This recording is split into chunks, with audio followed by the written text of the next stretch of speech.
হবে না? হ্যাঁ ওই ক্লিকটা তো আমাকে মেসেজ তো কিছু নাই গাড়ি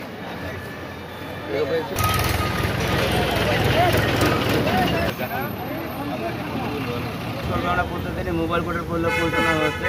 আমরা অভিযান করছি যে এখন আসছে সেনাবাহিনীর সদস্যরা পুলিশরা ওনারা অক্লান্ত পরিশ্রম করে যাচ্ছে সরকারি নিরাপত্তা ফিরে নিয়ে আসার জন্য।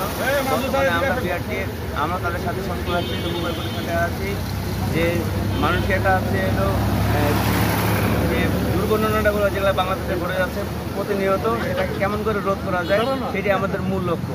সেই মোতাবেক আমরা সেই অনুযায়ী আমাদের হেড অফিসের চেয়ারম্যান স্যারের নির্দেশনা অনুযায়ী আমরা এই অবস্থায় আগাচ্ছি, সামনের দিকে আগাচ্ছি যেন মোটামুটি সবগুলো গাড়িকে আইনের আওতায় আনা যায়, গাড়িগুলো মোটামুটি ফিট থাকে।